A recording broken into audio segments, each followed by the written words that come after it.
Good afternoon. My name is Keith Walsh. You are watching Moth News. Now, today we are bringing you a story that cuts straight to the heart of Ireland's social care legacy.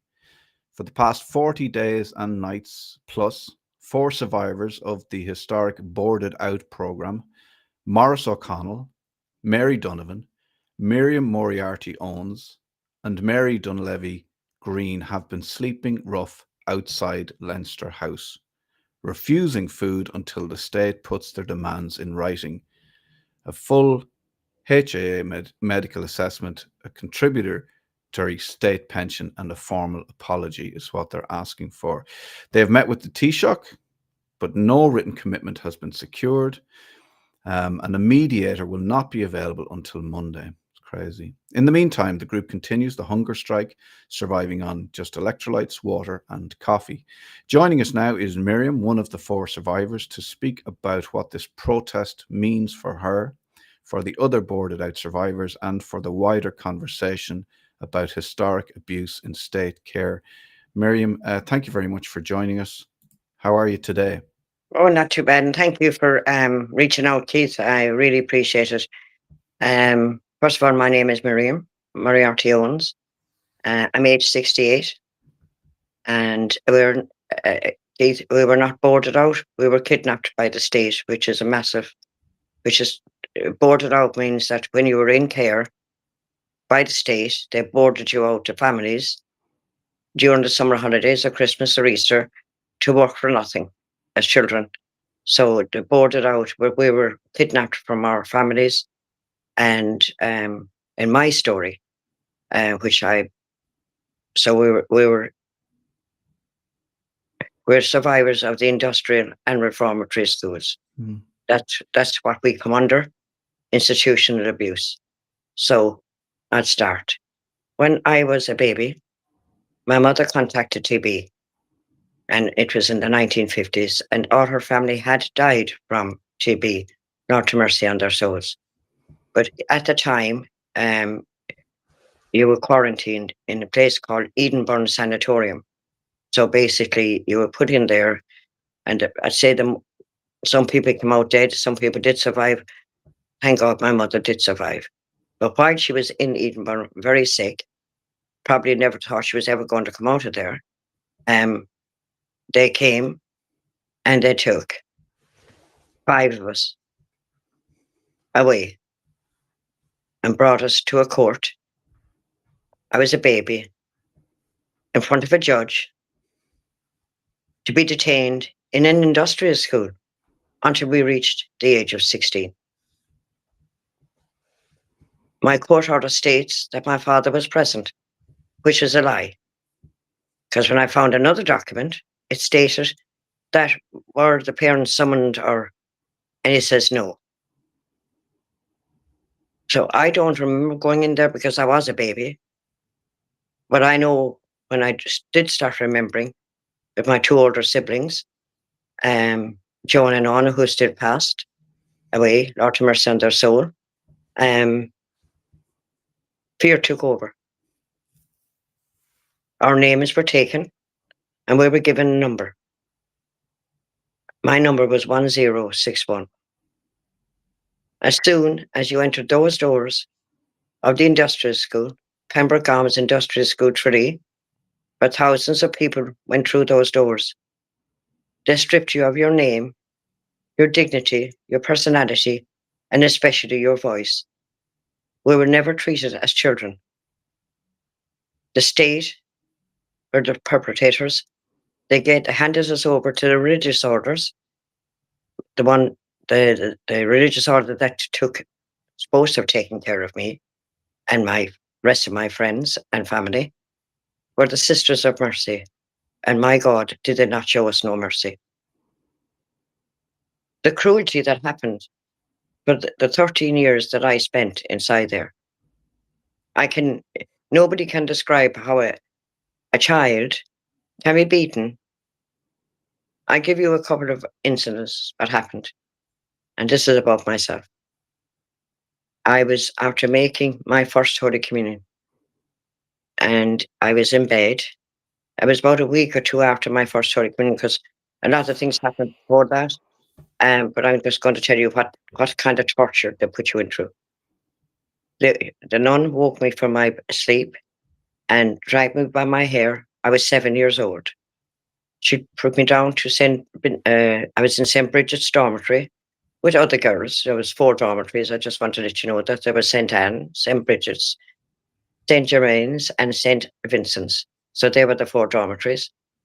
And she caught me by my hair, dragged me down through St. Bridget's dormitory, down the stairs, still by my hair, and brought me down through Sacred Heart Our Lady's Corridor, Our Lady's Corridor.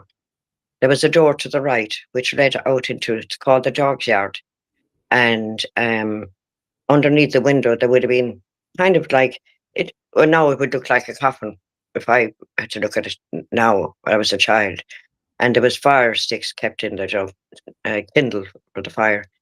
But there wasn't much in it. There was just little sticks, tiny. It was almost empty. She told me to take off my nightclothes and lie in that box and to not move until because she'd be watching me. And I kind of went over, turned towards the wall, and I waited for the door to slam when she left. And I had my eyes closed up really tight, like, and I was crying, but there's no tears falling. And whatever way I turned around, I just looked up and all I could see was stars. And I started to count them and I fell asleep. And my next memory was of the nun give me back my nightdress and saying, get ready for mass. And if I ever told anybody what happened or where I was, I would never see the light of day again. But when I did come back to get ready for mass, my sister Joan was sitting at the top of the stairs. And I was walking up. She must have known where I was. And she just went to me, shh, don't tell anybody. And I didn't, because you couldn't, because she had some pets there. So you didn't want to be punished again for repeating what happened. So you just get on with it. And then you got ready for mass. And this is a person that was called to God. Like, this was supposed to be, she's supposed to take a vow, a calling for what? Like, that was one incident. Then the other crude, I just have to give it the most. Nobody would believe that I was with my sister, Anya, and I think some sewing machine was broken, and she says he did it, 1061 and 1060. Get up to bed, and I'll be up in a minute. And when the both of us were on each side in each bed, in St. Bridget's dormitory, and she told us to take our clothes off and lie down, like face down, tied us with twine to the bars of the bed, both legs, and like the shape of a cross. While one nun started counting, and the nun started beating 1 to 100. And the more you screamed, so I learned very quickly, if I don't say it would stop. I had to go back, and that was it. We went back downstairs. It was in the evening, and naturally my sister Joan was distraught at seeing me and Anya, and I had to watch her, and she had to watch me being beaten. That was another one. I think the one that hurts me the most is the day I made my Holy Communion. I had not met my mom, right? I had not met my mom. I didn't even know what a mom was, because she constantly told us that we weren't loved and that she didn't want us. But anyway, I did. So on the night of the morning of my first Holy Communion, my mum gave my sister Brita a prayer book, a rosary piece, and a medal. And it was in the morning. I was coming down the stairs, and Joan had dressed me, and it was tiny now, like, and no mirrors. Only the mirror was like up to the ceiling, and Joan had to kind of lift me up, and she did my hair with pillowcase rags. She tore them up, and she made my hair curly. And she says, "You're my princess now, and you're going to be lovely today," because something drastic happened to my own sister Anya when she made hers, which I can't even talk about. and she's gone to God. So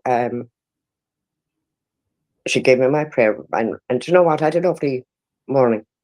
I went over to the church, made my first Holy Communion with another girl, my friend, and made my Holy Communion, came back, and we four of us had something to eat together, which was to me was very special. That was okay. I had a lovely day, but that just lasted for a day. And then that's what happened the week after, was I went into this, I call it coffin, right? It was my 9th birthday, and one of the girls in school gave me a birthday present. And I never forget it. It was a box of milk chocolate, a pair of mittens, and a birthday card, which said, "Happy 9th birthday," and a little girl on a swing. Oh, absolutely loved it. It was the first time I got a present. It's the first time I got a birthday card. Never forget it. And I came running back to the home, showed the nun what I had been given. And the other nun that was in the class knew that she'd given it to me as a present, which was her best friend. This nuns were, two of them were birds of a feather stick together. And I was all excited and I wasn't even going to eat the chocolates, so I was going to give them out. And all I was happy with was the mittens, and especially the birthday card, because that was the most important thing to me, was the card that somebody just knew it was my birthday, and I got a card, because we never had a birthday in there. So a few weeks later, I said to one of the girls, "My hair is longer than yours," because my hair used to grow very fast. I didn't grow, but the hair grew. And she went down and told the nun, who was one of her pets, that I said that my hair was longer than hers. She came up, she called me down and to Our Lady's room, and she put a bowl on my head and she cut my hair.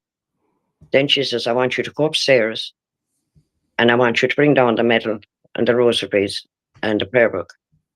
Now, my mom had signed this, "Have a lovely day. I love you. Miriam." She came down and she took them off me and she burnt them. She burnt them. I said, why did you do that? And if you answer back, I said, "They're the only things that I have that my mom gave me, just to prove that she did think of me, but she was sick."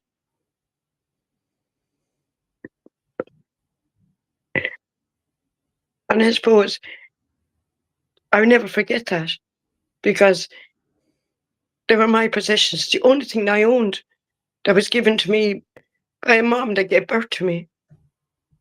And she was supposed to be a God, like helping us, but everything that we had, she removed. And that was that part. And then it was just this went on every day. If it wasn't you, it was somebody else. But you had to watch. You never knew when it might be you. Yeah, you never knew if it was going to be you or your siblings or your friends. I mean, to me, everybody was my sister. Everybody. I've never thought that everybody was the biggest family I ever had, like. But we never left those gates. We made our confession. We were told what to say. I mean, I remember saying to the priest, "I'm telling a lie here, like. You're supposed to be confession. But what sin did we commit?" You know, they were the people that should have been going to confession and confessing to what they're doing to little children. And then I spent my sister Joan, Lord have mercy on her soul, who was so good. She protected. Like, I really believe that she was my mom. My everything. She took over. She did protect us, and she'd always read me stories, The Princess and the Pea, but she'd always put my name into it. And she was just the most wonderful human being. My sister Brenda did call up to see us, and my mom came in 1966, and St. Patrick's Day with my baby brother. And I said, "What's that?" She said, "That's your baby. That's your sister, your brother." And I went, "Can I keep him?" And But he was on her lap, and I knew when I looked at her, she was sad, but she was beautiful. An absolutely beautiful woman. Like, there was a lot of sadness in her face. Mm. But little did I know, because, the nun kept saying, "You're not loved. Oh, get ready, your mother's coming up to see you." And then we'd wait for about 3 or 4 hours at the gate. And she'd come out and she said, "What are you doing?" We said, "We're waiting for our mother, sister." And she'd go, "Your mother?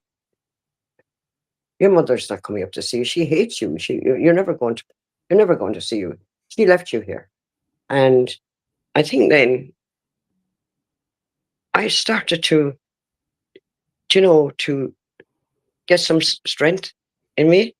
And it was my sister Joan was leaving then in 1969 on her 16th birthday. And I was going to school and I knew that she was leaving. And I wrapped up a little thing for her, yellow paper. She loved yellow, lemon. And I just made something for her in class.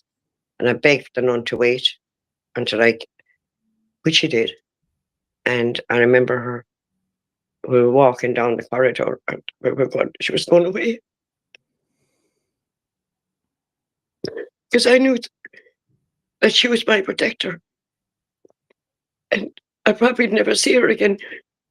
But as I was standing at the parlour door with my other sister, Anya left and I stood there with the nun and Joan.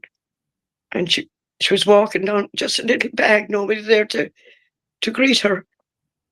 And I don't know, I started screaming. I said, and she said, "I'll come back for you. I promise I'll come back and see you." And I don't know where it came from, but there was a wail that I could feel it myself. It was just pure sadness, and that my beautiful sister was going. And then I said, "Who's going to protect me now?" But I don't know what happened on that day.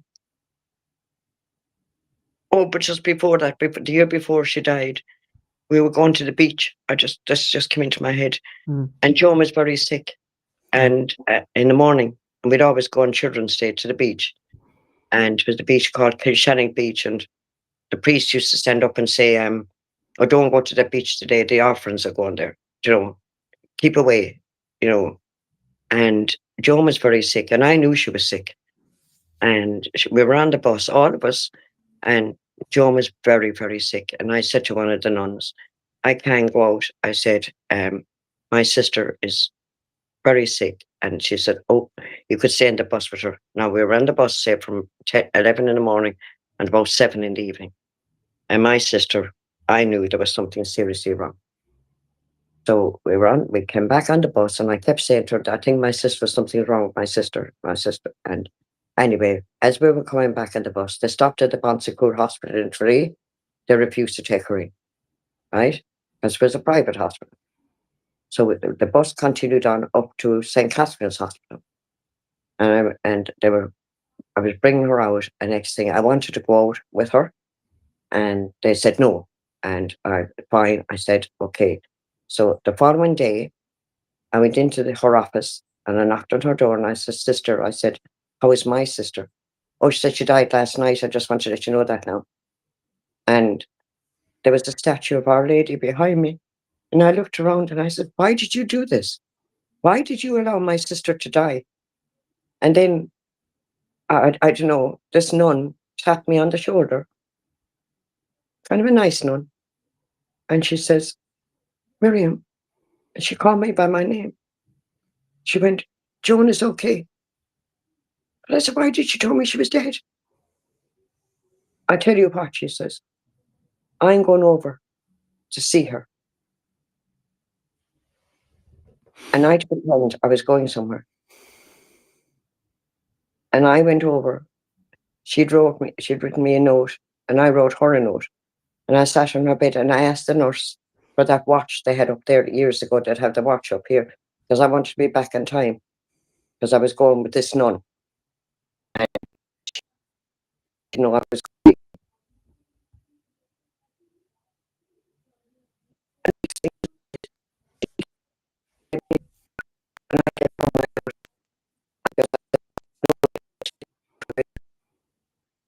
reason I entered the game and Joan and me reached there for the and I run back to the illustrious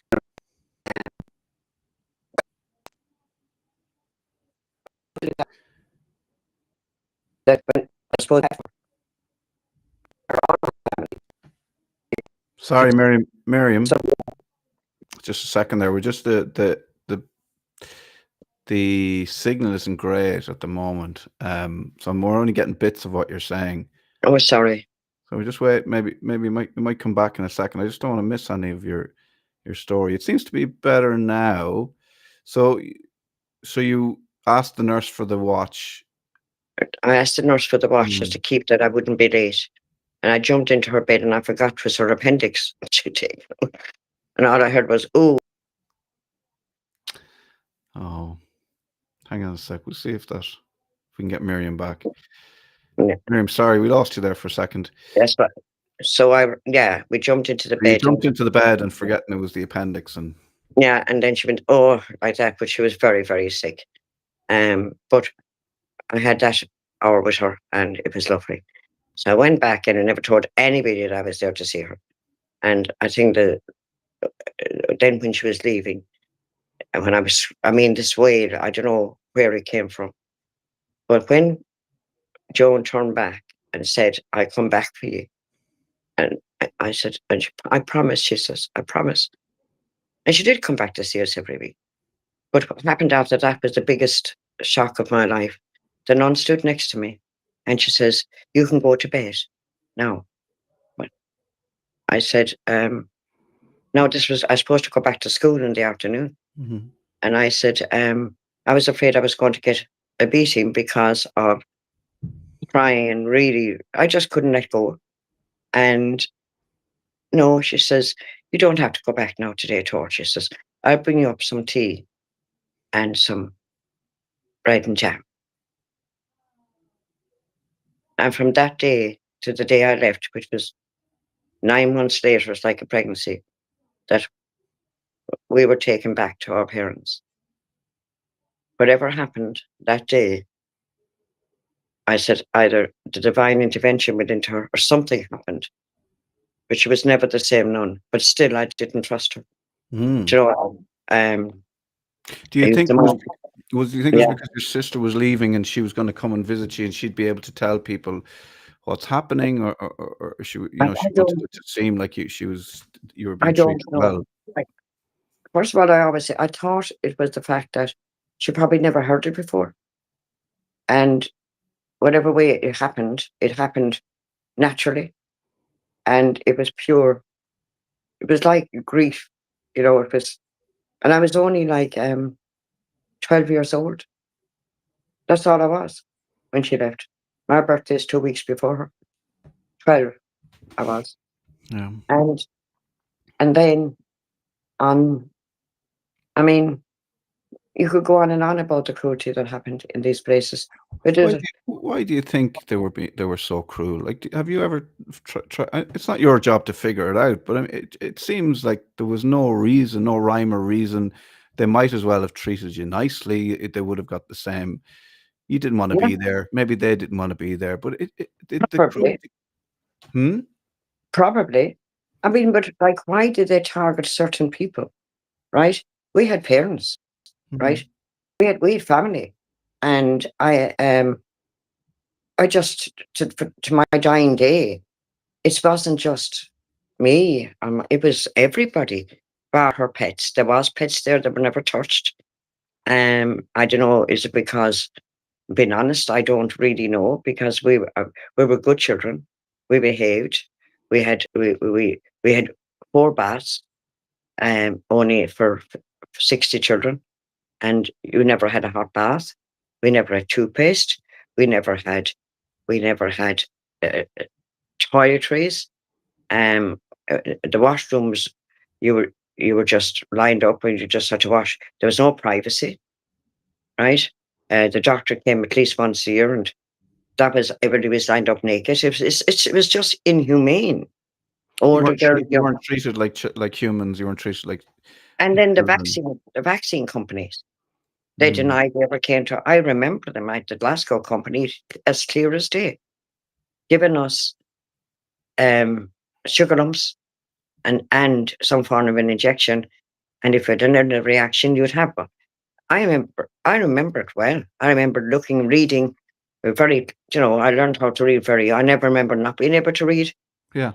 Um, so I know, but they still, up to 5 years ago, they still denied they came. And I said, well, you did.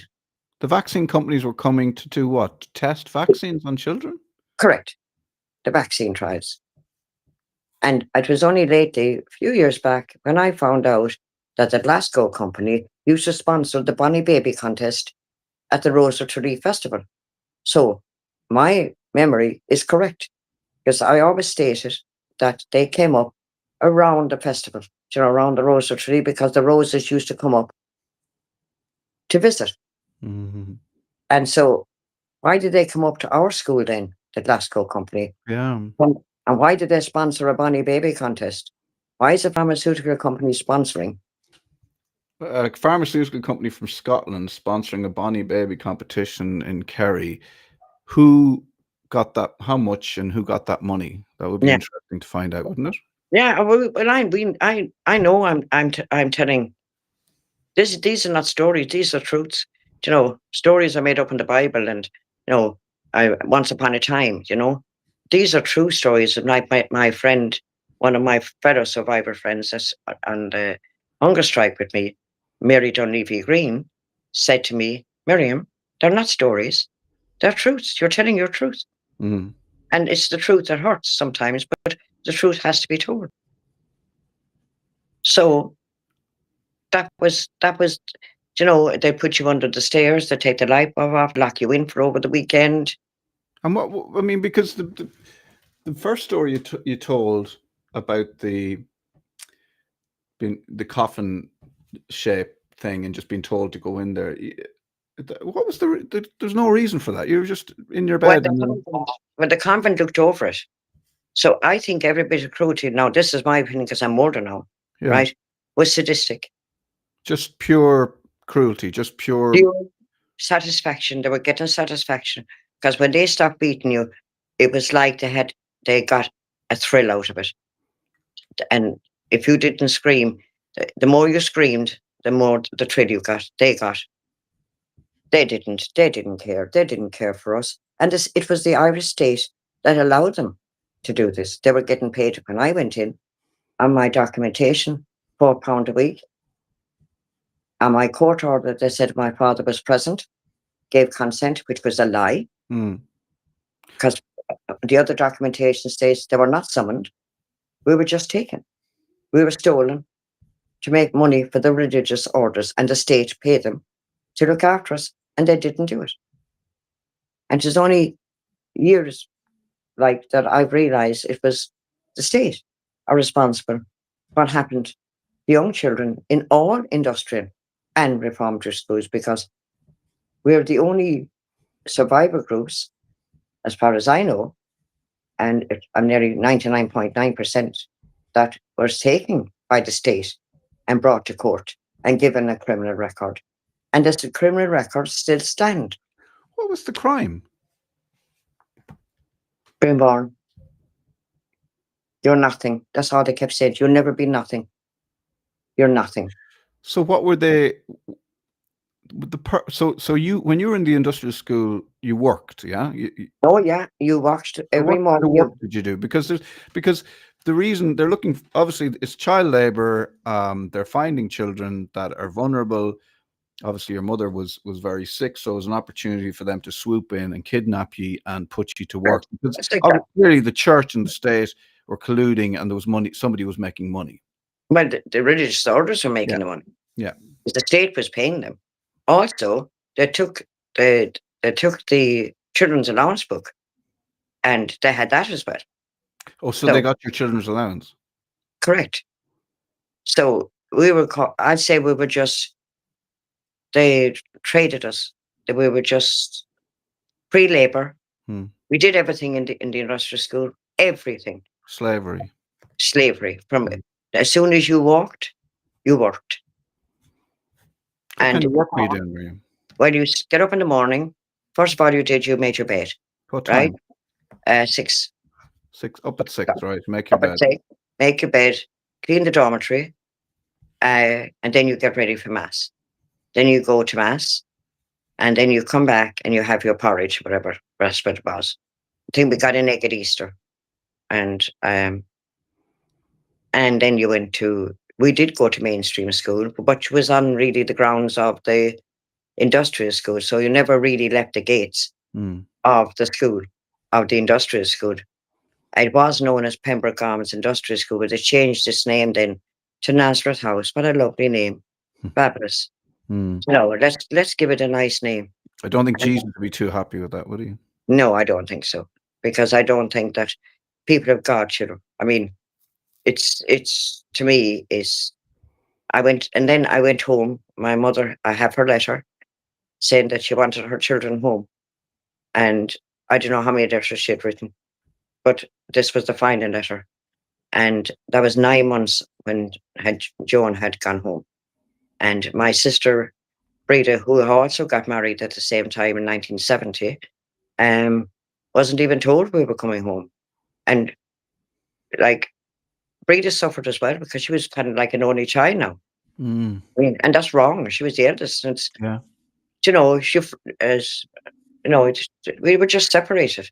Nobody knew our personality. We were broken when we went home. I was So, broken. so what did you do after mass? Then you went to school for a while, for a few hours. Then you came home. I'm college, it's weird. And then you came back, and like some of the nuns that taught you in school would come back with you. And if you got blamed for something in school, you'd be punished. So we did our homework, right? Then there was no play whatsoever. Then whatever you might be making rosary beads, you might be making the scapular, you might be doing a bit of sewing. Sewing for everybody, washing sheets for the hotels. So they were getting paid for the work that we were doing. Mm. Knitting socks. Now we did learn a lot, where knitting and sewing and Well, but you learned how to do your work. we learned how to, and then scrub floors. Every Saturday was a day of just scrubbing floors, doing the garden, bringing in the coal. And another thing, if I don't eat vegetables, since I came out today, I haven't touched a vegetable. I'm very seldom, might eat a bit of chicken. If you didn't eat, they'd keep it for you. And if you did get sick, they make you eat that. If you vomited, they'd make you eat it. Yeah, they make you eat that. And they made you eat from the bins. I mean, these are our truths. This is not something that is. I wrote a book 15 years ago, Shish Don't Tell. You can understand why now. A truth of what really happened. And it's bullshit, especially about myself and my siblings and my friends. And that was 15 years ago. And I've been fighting for justice for the last 26 years.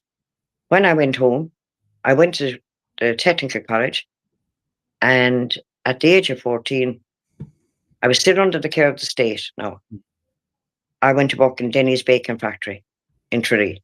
I was 14 and a half.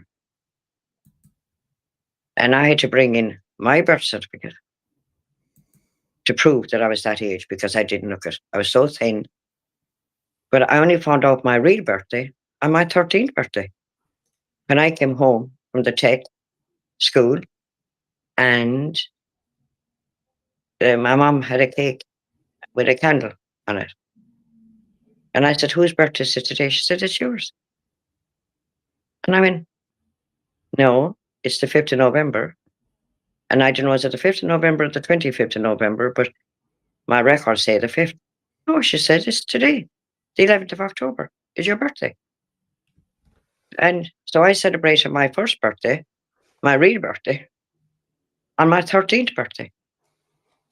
But I thought it was a lovely thing that she remembered my birthday, which I wouldn't even have known it was. I mean, And that kind of, but Mum was always sad, you know, Mm. and we never spoke about it. We never ever spoke about what happened. Yeah. There was always a sadness in her. And You, you mentioned she was always writing letters to say, I want my well, children home. now I know she was, but Mm. when I got my records, the last letter that she had written in her handwriting on the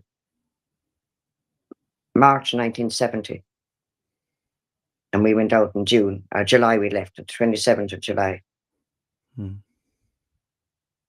She says, "I want my children home. My home is ready." And God bless her, she had nothing, but she wanted us home. But I don't know how many letters she'd written and they ignored, because they hid a lot of stuff.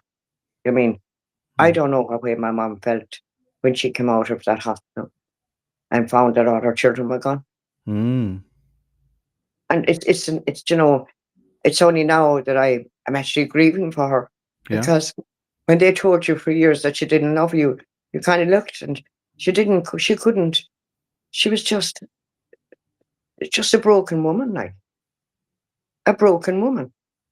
And then I suppose I went to London then when I was So, 21. what was life like then from the age of 13 when you went home until you went to London? Not very, Were you able to enjoy life? Or? no, pure control again, because that's the way I was conditioned. Do as Mm. you're told, obey, you know. And I did everything, you know, and I did obey. I did work in Denny's, and we did, myself and Anya worked in Denny's, and I gave Mum everything, because I don't know, I was trying to buy her love, or but I knew You're trying to there was, prove your worth, maybe. yeah, and but I loved doing it, like, and Yeah. you know, it wasn't, money meant nothing to me, because Mm. first of all I hadn't seen it, so I didn't know what money was, and I didn't even know how much a bar of chocolate was at the age of 14, like, um, and I just felt, and then my father was very abusive, Mm. and so at the age of 21, when they say you get the key of the door, I decided to go to London, and now I can go to London and be me. And I got married. Mm. Um, I was married for 20 years. It was up and down, but I knew I wasn't happy. And I suppose, everything happens for a reason. I have I had Brendan, my second son died, Kieran, Artemis, so my baby. And Sorry. then I had Pierce, and then I have Declan. Mm. So I had four sons and three wonderful men today. I can say that to you. Amazing. And I have 1, 2, 3, 4, 5 grandchildren, and expecting my sixth in March. So, Congratulations. but I think the saddest part was for me then when I got the phone call from my sister Joan on the 13th of May, 1994. And she says to me, I was at work, it was on a Friday night, and I work as a radio controller as a cab office. I loved it. I love being in London because nobody asks you any questions. So ask no questions, you get, they don't ask you where'd you come from, Nobody knew where'd you where you live. came from and your surname and I did tell where you him went to school. I did tell him I lived in a big house. That's as far as I went. A very big house. So, but I found them I got on really well there. I got on, I was Miriam. I was just, I had to learn to be myself. Mm. And I got on, thank God, really well. And they were very good to me. Who were Every you when you had to learn to be yourself? Who were you? Because I, yeah, I had to be, I always felt, where do I fit in? Where in the family first, and then mm, where in society do I fit in? mm, When I went to London, I fitted in everywhere. Do you know what I mean? So I felt safe, and I felt they treated me really well. I have a lot to thank for, because I think I got married naturally, and everybody goes through life, and yeah, somebody says they love you, and you would never been told by your sisters or your family that, yeah. But I think what changed my life then was where my journey started was when my sister Joan rang me on the 13th of May, 1994, 94, yeah. and told me that she was about 48 hours to live. Bear in mind, I was home to visit her on her birthday. Would have been her 40th. And nobody likes sending their age, so she kind of hid the car. But that very night, we were sitting by the fire. I didn't even know she was dying. I didn't even know she wore a wig. I did not know. She had a baggy jumper on, and she went down. She says, "We watch it wasn't a DVD. It was one of those Video. VHS. I never forget it. Sent of a woman." And with Chris O'Donnell, he was blind. The man. And I don't know. She kept looking at me, and she says, "You don't have to see somebody to love them." When I came back to London, the car was back in my case. I rang her. I said, "Jesus, John." I said, "Oh no," she says, sure, the next time you go home, you can give it to me." But she put it back into the case. And I never, and then I went home and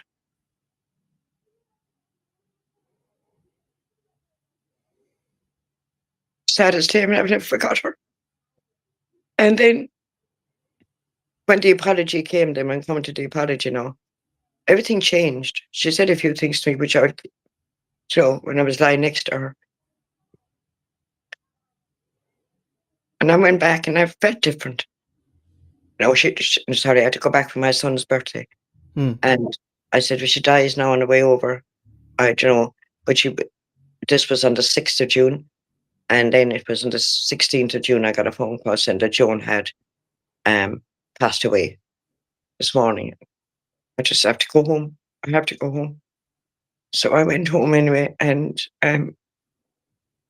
Joan was cremated. Naturally, why? You know why? Because nobody wants to be, I don't want to be buried because of what happened, putting you into these boxes and, the fear of being buried alive.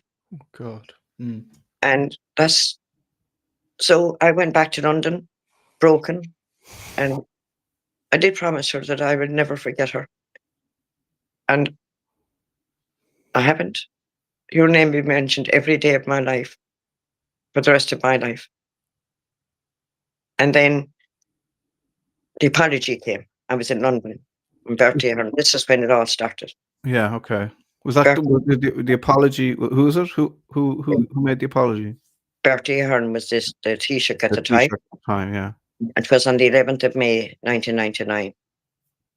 And he stood and said, on behalf of the state and the people of Ireland, we apologise for the cruelty that happened in all industrial and reformatory schools, and for the abuse and the sexual abuse that happened in these places. And he promised that we'd be looked after for the rest of our lives. Wow.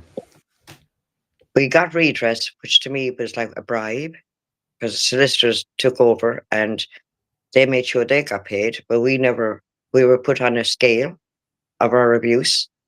So we had to go and tell our truths, but they wouldn't believe us. They got their own psychiatrist for 1 hour. So you had to go and tell your story, but you had to prove that you weren't telling lies. So they did. Yeah.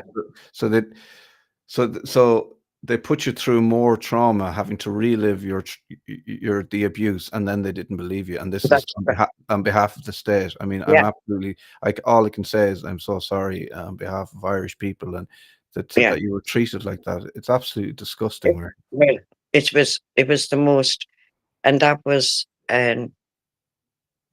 Joan died on the 16th of June, 1994.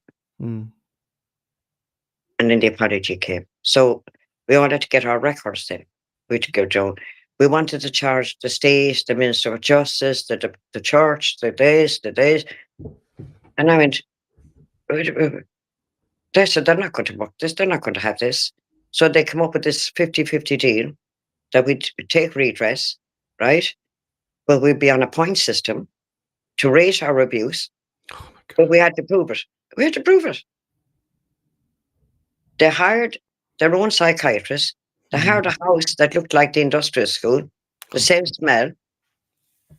And if you looked anyway good, oh, you did well, or, and how can somebody take your statement for an hour and tell them something that was traumatic and then just turn around and just didn't a few lines, and which to me was wrong.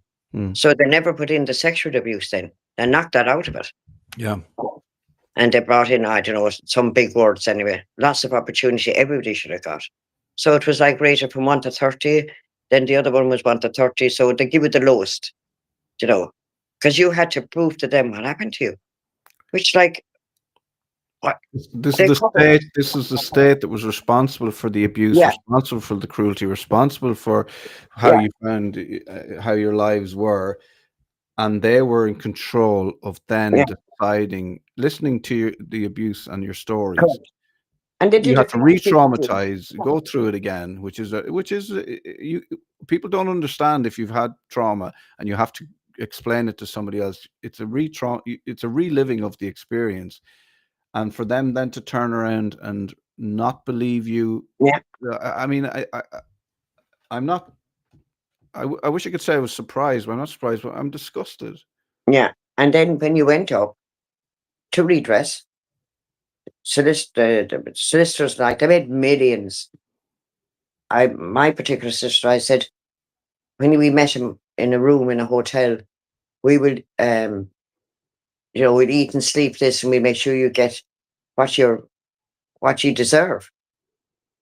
And I got mine. I just went to him. I said, no, you ate and slept counting your money and in your bank account. Because some of the survivors never even got money, but you still got paid, right? So you took our money for our suffering. So you're nothing but a Judas. And I walked out, and he said, if you don't sign this, you're not getting your check. And this is a solicitor, was it? He said he wouldn't give it to me. We had to sign a non-disclosure, not to mention any of the perpetrators that was in our statements.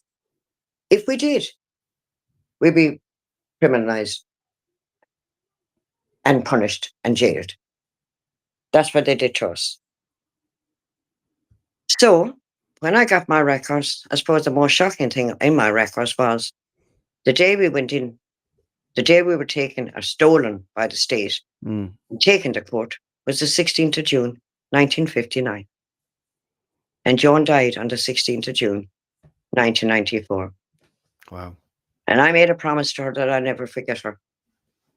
And that memory of me in the box, I was here with my niece one night and my sister. I was sitting on the bottom of my bed. It was Christmas. And I was just after getting my home from the council. And I don't know, it was a gift. And I started playing it. And I just turned around and said, Jesus, I said, that reminds me of, the orphanage, because they used to say it was an orphanage, industrial, whatever they wanted to call it. And my niece picked it up. And I said, listen. And then she'd drop it and break it. And all the stars came out of it. And that memory of me in the box when I was 7 years old came flooding back to me. That's it. I said, I have it. I'm going to do the Stars for Life project in memory of Joan. And I did. On the 13th of December, 2009, Ballyseedy Garden Centre was full of stars, music, and was for Joan in her memory, but for all cancer sufferers. I received 5,000 stars. The money went back into the community, and there it was. You felt like you were able to, did something for Joan.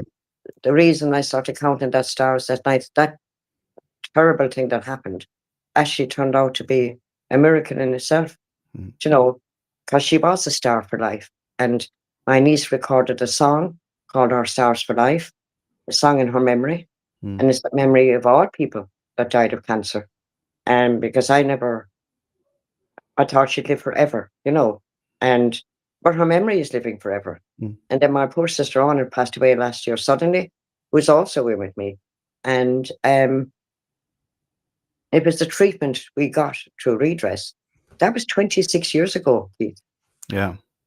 And all these promises, no matter what everything was great in the beginning. You can do this, you can go to the dentist, you get this. You know, we didn't have any, as we say, we didn't have anything. We didn't have nothing. Mm. You know, we owned nothing. The only thing that I owned was my name. Right? Isn't it?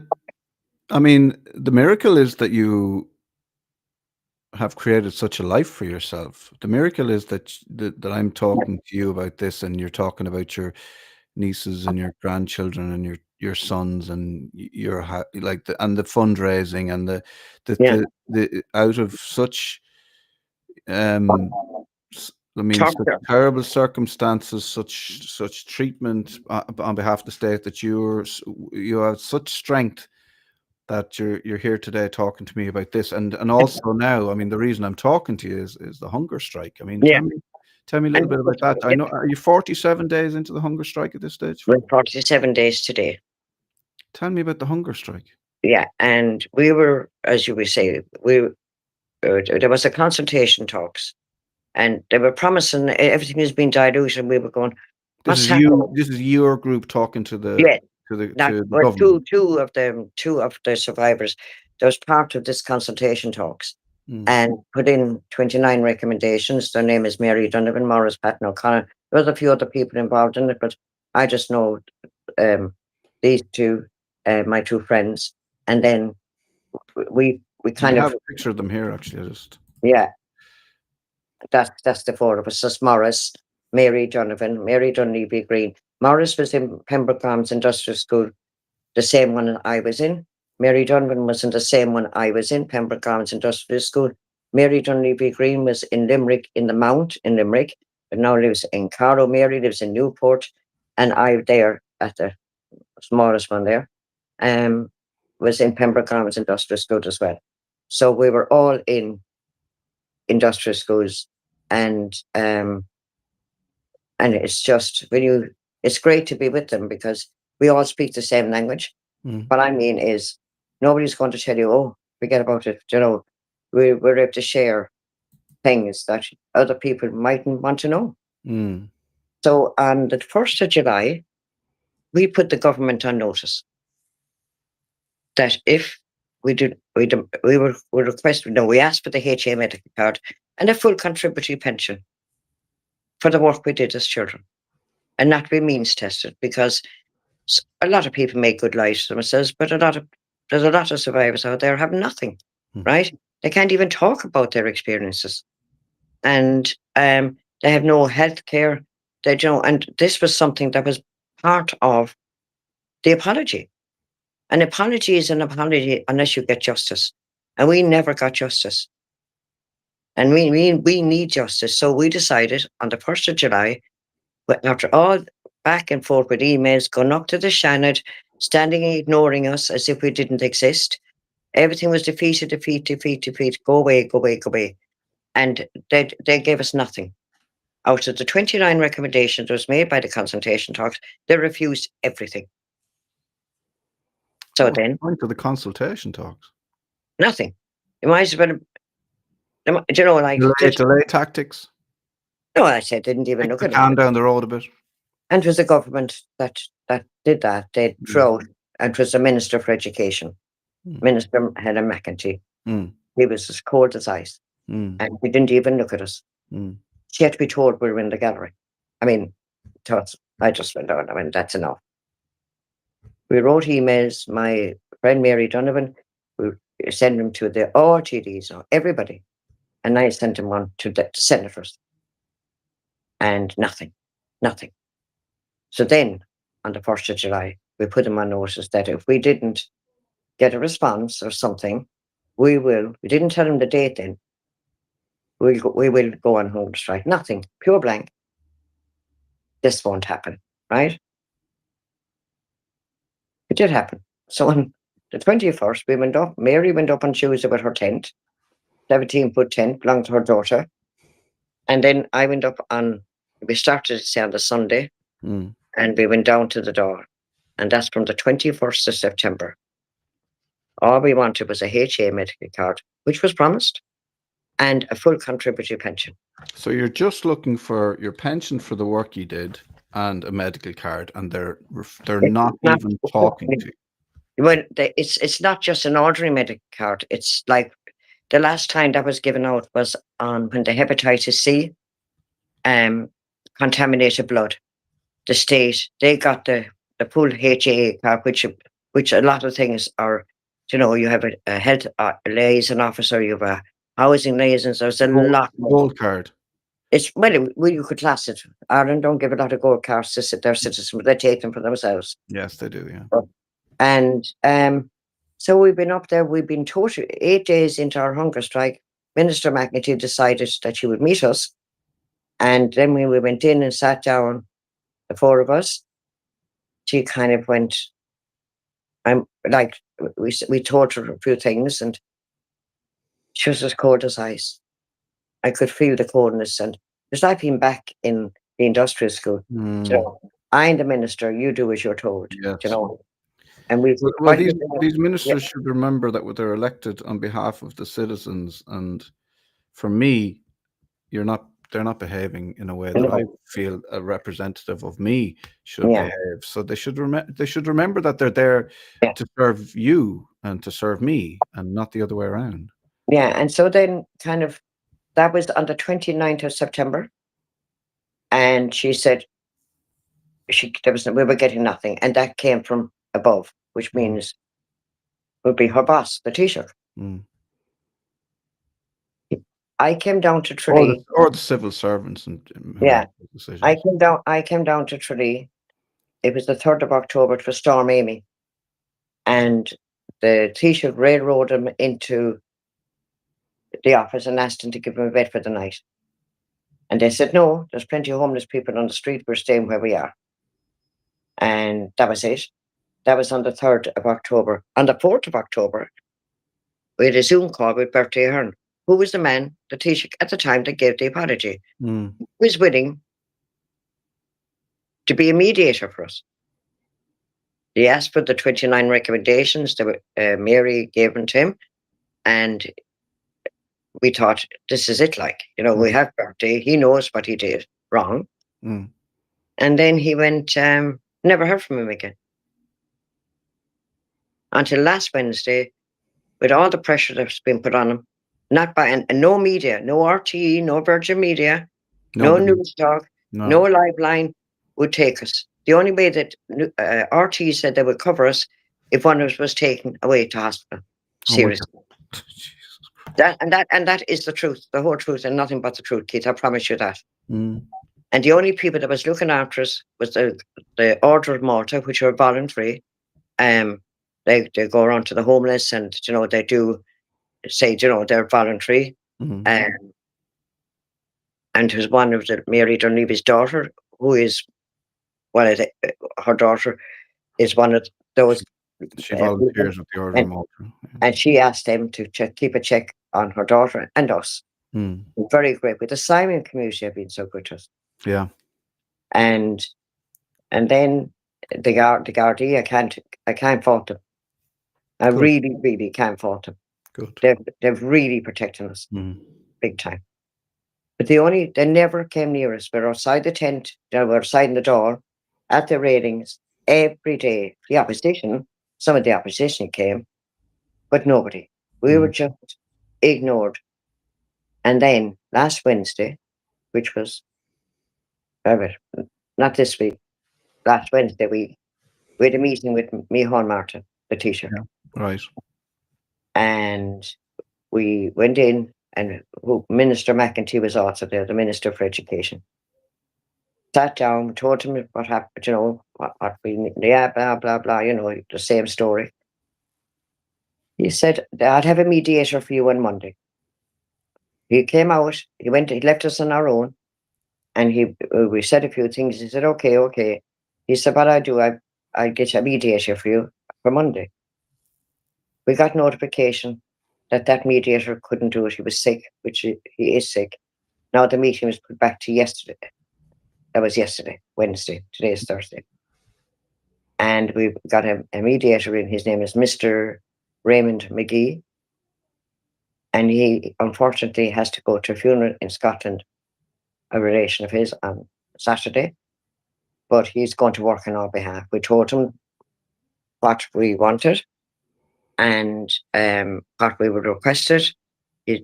I don't think he ever realised what he was looking at. Yeah. And then Mary, on the night before we went into that meeting, there was a lady, Teresa. She had a document. She was from the Magdalenes, and they have this called enhanced medical card, which is getting nothing on it. Do you know what I mean? You have to pay up front, and then you're waiting for them to pay you. So it's a bit of it's a bit of an embarrassment. Do you know what I mean? Yeah. The only thing that you really get is no, you don't pay for your prescriptions. Well, we need more than that. It's not we need it. They promised us more than that.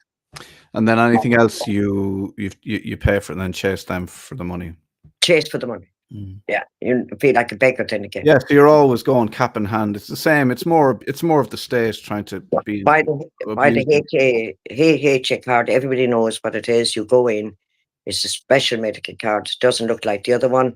They have it down. There's a code or something in it. And but anyway, I don't know. Was it Mary Donovan found this document that was hidden by Caranua? They had it since 2014.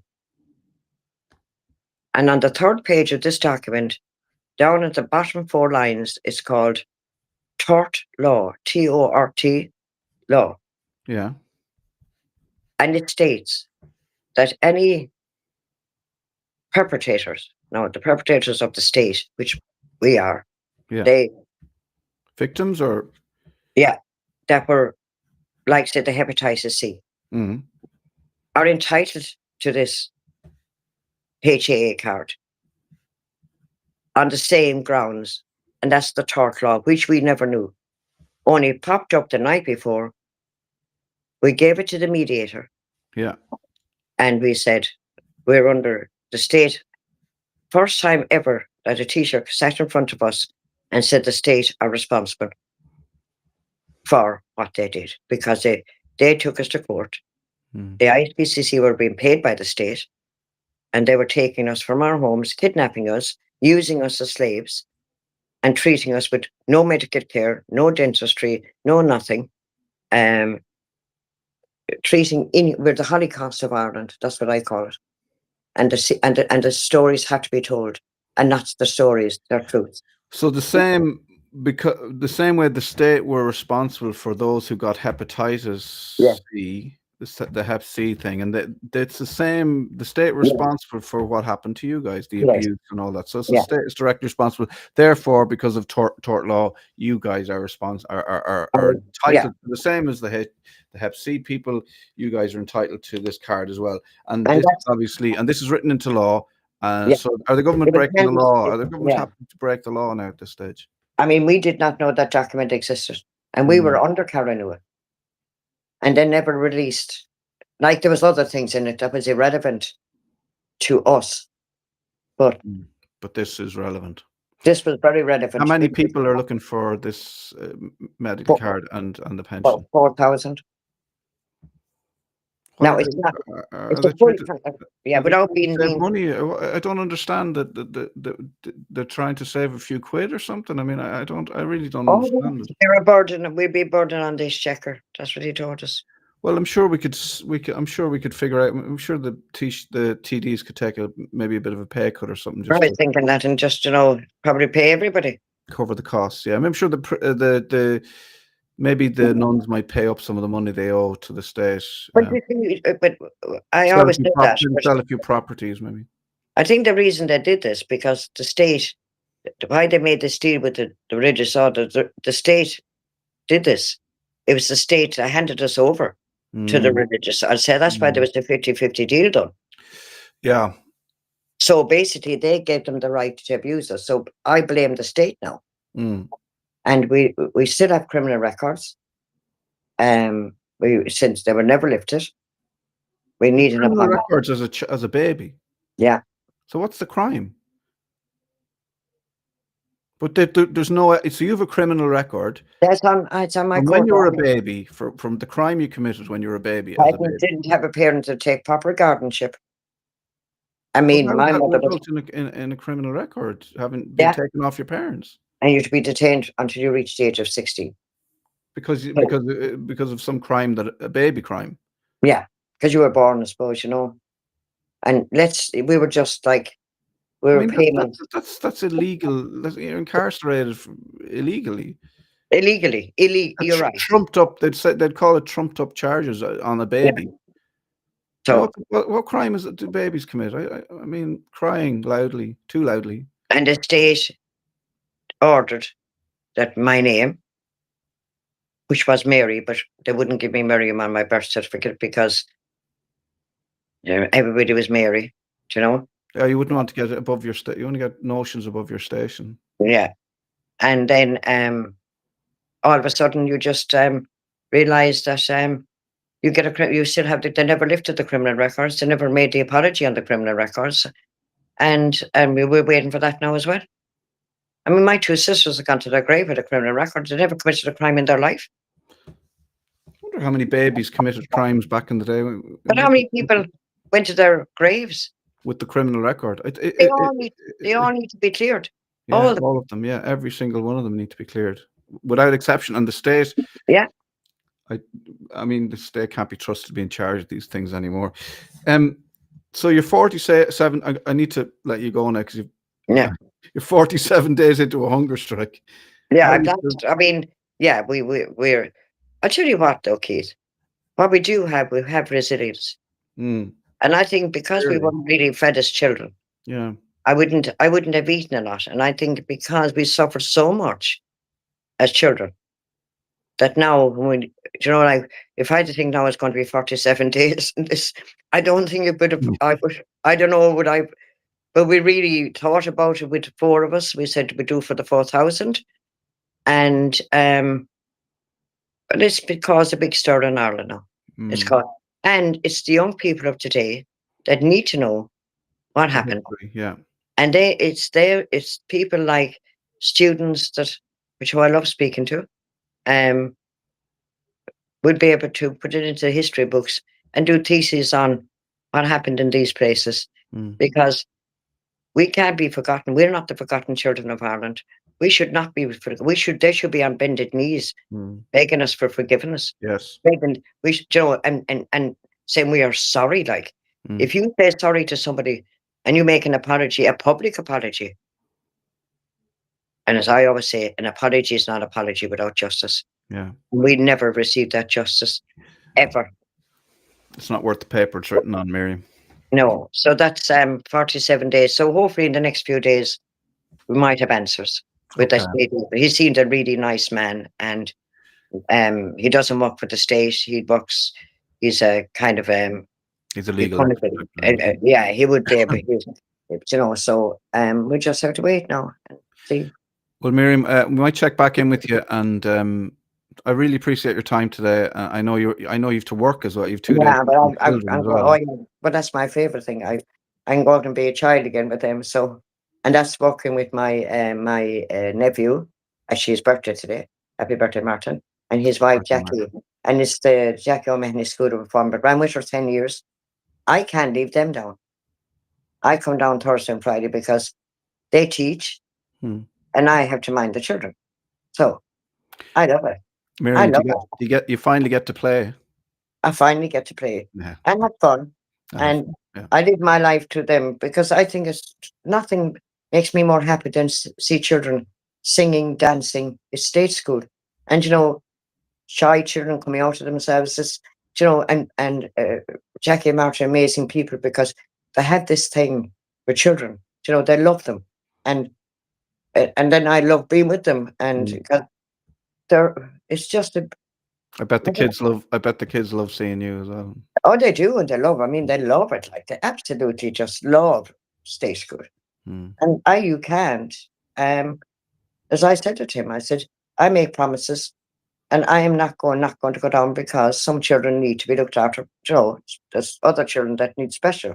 You have to be with them and watch them. Mm. But I says, I keep my promise, but he never did. Yeah. So, but I will go down and I'm still on hunger strike. I'll have my tea, my Lucozade and electrolytes. You have it, and I'll take it. But I take a load of vitamins. I'm like the alphabet now, A B C D E, and so yeah, I've lost weight. I'm 6.5 stone now. Well, Yeah. And I was 8'1" when I went up. But do you know what? I feel okay, and I feel the more times they ignore us, the stronger we get. yeah. And I really want to thank the people that has supported us. There's so many people. I want to especially thank my family for putting up with this and asking me to come off it. But I said no. I said I'm doing this. To the end. I said I was starved for years. I said so. No, I don't think a few days more. But Yeah. it is hard for my own family to watch, and especially my Eddie and my partner. He's just a wonderful man, and my sons and my grandchildren and my sister Breda, my sister Martina, my sister Kathleen, my brother Joe, my brother Danny, my brother John, and my two sisters gone to God. I I'm doing it for everybody. Mm. We are doing it for everybody. Mm. The four of us, and they're doing it for their families, and we're doing it for the 4,000 people that don't have a voice, that Mm. can't do it, that really, really can do it. And I mean this from the bottom of my heart. I know it's been 7 weeks. It'll be 7 weeks on Sunday, but I felt very safe, and I think spending 7 weeks with three fellow survivors has listened to their truths, and we'll all be able to share different stories or telling each other what happened. And even though we all know it was all the same, it was the same regime, and it's kind of made a perspective of life. Yeah. That I'm not just not. I'm never going to be nobody. Mm. I'm somebody, and I'll always be somebody. I mean, we mightn't have a voice as children, but we have a voice now, and we use it eloquently, properly, with respect, which they're not showing us. They're disrespecting us as Yeah. senior citizens. I'm 68 years of age. Yeah. Mary Dunleavy Green is 73. Mm. She's got family. She's got grandchildren that she hasn't seen. They have not left their tent. In Mary Donovan and Mary Dunleavy have not left that tent. Morris has to come down to work. He's got children, right? You have to put food on the table. But we come back and then he's go straight to work. Yeah. It's terrible. But And that's what I say on behalf of all my family, my sons. Sorry about this, boys, but mommy's mommy, and you don't tell mommy what to do. Mommy's saying. But as I always finish off, Keith saying, "My name is Miriam, and this is my voice." Miriam, thank you very much. I really appreciate your time. Best of luck, and we'll check in with you again next week. Yeah. Thank you so much. Thank you. Yeah. Thank you. God Great bless talking you. to you. Thank you. Well Bye. done. And I suppose also, I mean, I'd like to I feel like I should apologize on behalf of Irish people. I mean, we should be embarrassed. Should be ashamed. So sad. What I mean, let's listen to Miriam's story. It's just, I mean, look, it's good to get the story out there. Hopefully, the government will sit up and listen. But for two pensioners and two other people in Ireland to be going on hunger strike to get a medical card and a pension, and that woman having a criminal record for when she committed a crime as a baby, but nobody can tell her what the crime is. That's a sad state of affairs. Yeah, I just want to say thanks to Miriam for sharing her story with such honesty and courage. It's a stark reminder that the consequences of past policies, they still echo loudly today, and that accountability must be more than a promise. It must be a written commitment. We will continue to follow this developing story and bring you updates as the mediator meets with the group and as the Irish government responds. Hopefully they'll get it right this time. If you have any thoughts, questions, or messages for Miriam or the other survivors, or you have a similar experience that you'd like to talk about, join the conversation And just get in touch with us through wherever you're watching this. If you're watching it on X, send us a message on X. Same for Restream, same for Instagram, and we'll get back to you. From all of us here on Moth News, stay informed, stay compassionate, most importantly, and stay tuned. And thanks again to Miriam. Enjoy the rest of your day.